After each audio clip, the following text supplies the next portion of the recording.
Chapter 54 Tibetan Tripitaka Kanjur and Danjur Nama Kanjur and Tanjur. On the 6th of the 6th lunar month of each year, lamas of the Yonghe Palace would read and air Kanjur and Danjur, which are exactly the Tibetan Tripitaka, Tibetan Buddhist canon. Kanjur, translated words, is the Pitaka, which have been narrated or spoken by the Buddha himself. It consists of 7 sections, which are 1. Section Vinaya, discipline, 戒律部. 2. Section Prajna, perfection of wisdom, 般若部. 3. Section Avatamsaka, garland, 花言部. 4. Section Ratanakuta, heap of jewels, 宝积部. 5. Section Sutras, 诸经部. 6. Section Tundra, 秘密部. 7. Section Dhrani, 陀罗尼部. Tanjur, translated treatises, contains commentaries, treatises, and Abhidhamma works which have been spoken by the masters or sages. Kanjur is spoken by Shigamoni himself, while Tanjur is spoken by masters, which is defined as the supplement to Tripitaka, also called the section commentaries. In other words, Tanjur are the notes or commentaries to the sutras. Tanjur involves different varieties of area. For example, philosophy, literature, art, logic, astronomy, geography, medicine, architecture, linguistics, etc. I have mentioned in the course of History of Buddhism that the 5 major and the minor branches of knowledge belong to the supplement to Tripitaka. Almost all the 4 schools of Buddhist philosophy are from Tanjur. Knowing that Kanjur consists of 7 sections, how many sections are there in Tanjur? Tanjur contains 18 sections, which are Madhyamaka, the middle way, Vijnana Matra, consciousness only, Hetavidya, logic, Abhidhamma, Atisha, minor texts, miscellaneous texts, etc. There are standard editions for Kanjur and Tanjur, which are called the major 7 editions and the minor 7 editions. Major 7 editions are 1. Ancient edition of Natang, 2. Asalpa edition, 3. Yonghe edition, 4. Wanli edition, 5. Beijing edition, 6. Dege edition, 7. New edition of Natang. Minor 7 editions are 1. Litang edition, 2. Punaka edition, 3. Kambam edition, 4. Chamdo edition, 5. Zhuoni edition, 6. Lhasa edition, 7. Urga edition. What is the difference between the major and the minor editions? The major editions are authorized by the government or raised by the government. The minor editions are usually compiled by regional government or certain temples. The first governmentally authorized edition of Tripitaka in Tibetan, or the first major edition, was funded by the emperor in the 2nd year of Huang Qing of the Yuan dynasty, 1313 CE. It was compiled mainly based on the data collected by Natang Monastery, which was the inception of the engraving of Tibetan Tripitaka. It is also believed that it is an edition of manuscript. It is of profound significance and the very beginning of the printing of Tibetan Tripitaka. Remember its glorious name, which is the Tripitaka of ancient edition of Natang. 20 years later, taking the ancient edition of Natang as the prototype, referring to the other newly translated scriptures. Tsalpa Ganga Dorje, the scholar of Gaju and the master Budun, Rinchen Chup, founder of Shalupa sect, wrote a set of Kanjur of 260 volumes. Thus, the second major edition has merely Khandra, namely, these 260 volumes have been spoken by the Buddha himself. As both of the masters were esteemed the titanic scholars in early Tibetan Buddhism, this edition has been of great and wide influence. Hence, this edition is also scoped to the major editions, though it is not imperially granted.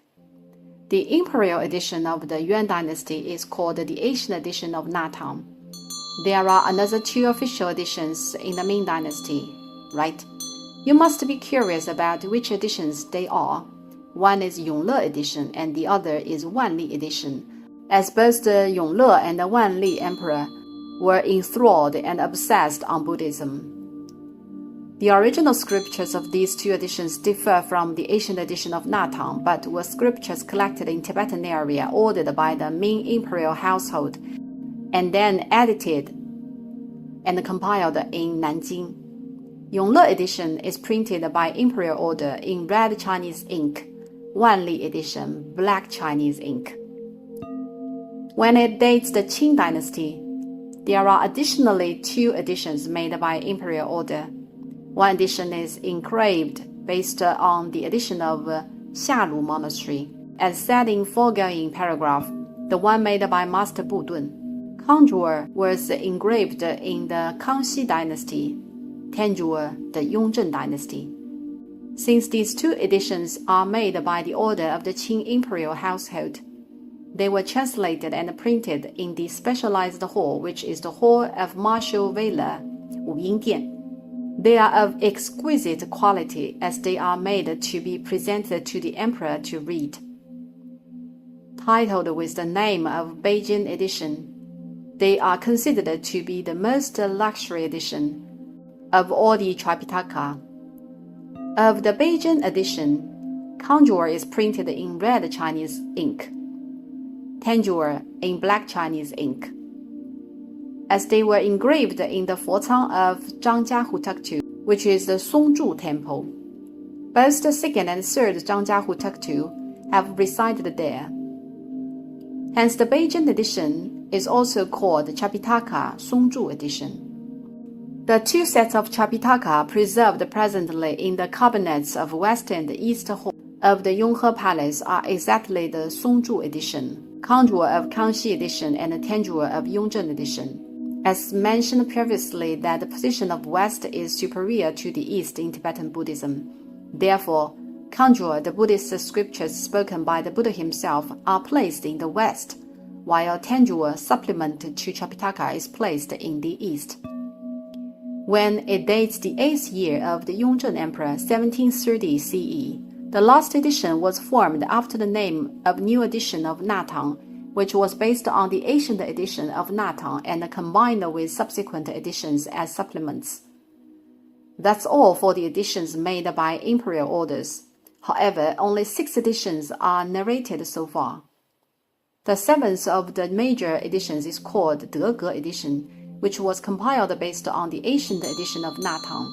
The Salpa edition, Xialu edition, so on and so forth, that were collected by Lord Dege, original lord of Xikang, and engraved in the 2nd year of Qianlong Emperor, 1737 CE. Dege edition had been well known in its region. These are the introduction of the major 7 editions made by the imperial orders. The minor 7 editions are quite miscellaneous, and we will not elaborate here. As the government of the Ming and Qing dynasties attach great importance to the matter of the engraving and printing of Buddhist scriptures, but their main centers of location are different from each other. The largest printing center of the Ming dynasty is Nanjing, the Qing dynasty, Beijing. Furthermore, the engraving and the re-engraving of the Buddhist scriptures are not something that ordinary publishers are capable of. There had ever been some private enterprises allowed to print scriptures in large scale in the Ming dynasty. When it dated the Qing dynasty, specialized institution called Institution of Sutra Translation was set up in Beijing. With respect to printing, there was also specialized institution. In early Qing dynasty, The books of Buddhist scriptures were a premium class, which are far different from the ones distributed in free by the ordinary monasteries.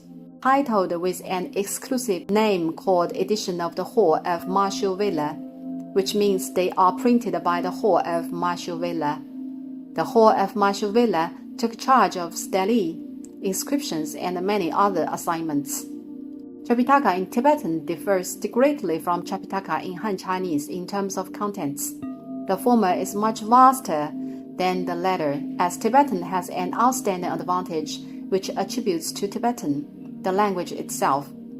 As a language, the emergence of Tibetan was emerged very late, which as a matter of fact was 700 to 800 CE, and it was later completely formed in 1000 CE. Its phonics and the rhythms, variations, and the structure of grammar are easily to be restored to Sanskrit, right? This is the very advantage essentially from its language origin.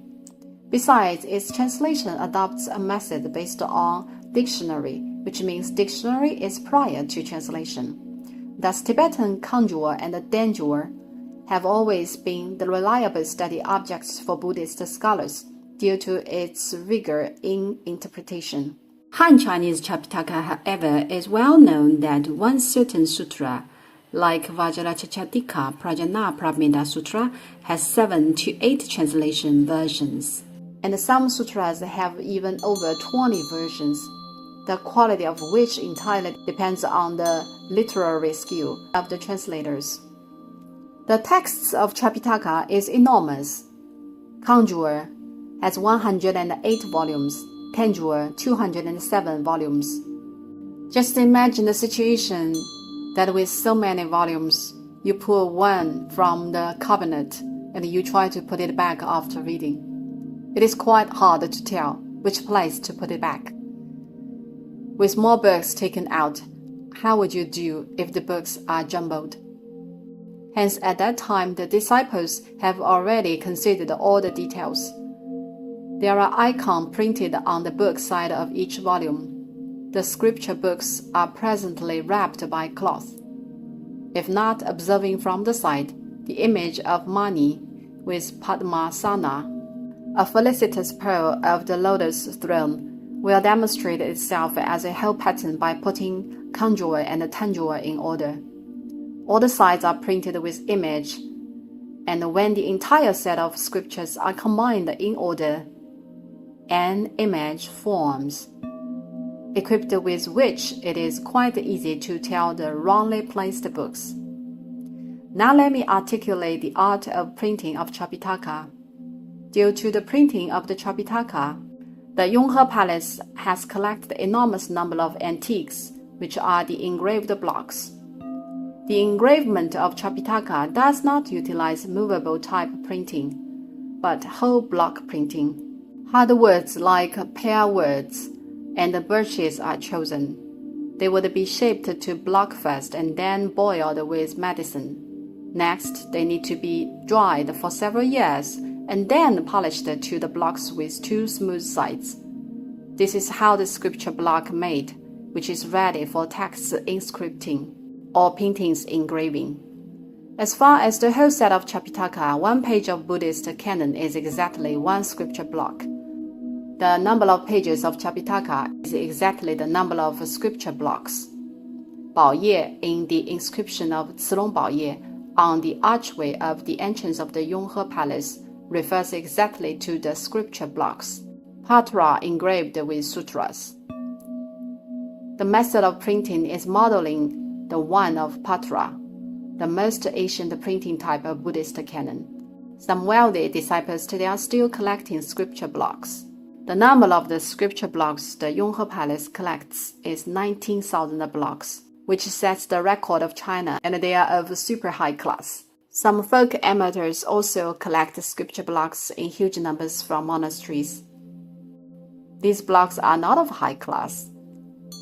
The 19,000 blocks of the Yonghe Palace are truly premium. Furthermore, in the process of engravement, the renowned wooden printings of Tibetan Buddhism had been developed. Conjure is Pitaka. Danjur, supplement to Tripitaka, is actually illustrated scriptures, since there are plenty of illustrations including the various images of Buddha we see presently.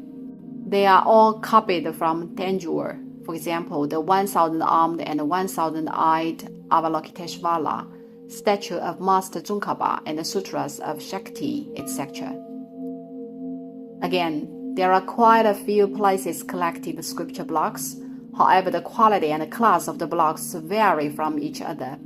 Some collections are preserved in complete set, though. The class is the lowest. The ones of the Yonghe Palace is a rarity of royal quality. Several years ago, during the hot times of antiques, I have ever seen a sort of antique made by scripture blocks. The blocks are broken and the part of the scriptures are taken out and then replaced with a new lid to form a seal. Well, it is actually a seal with an old pedestal and a new seal button. Well, that's all for Kanjur and Tanjur of Farenho.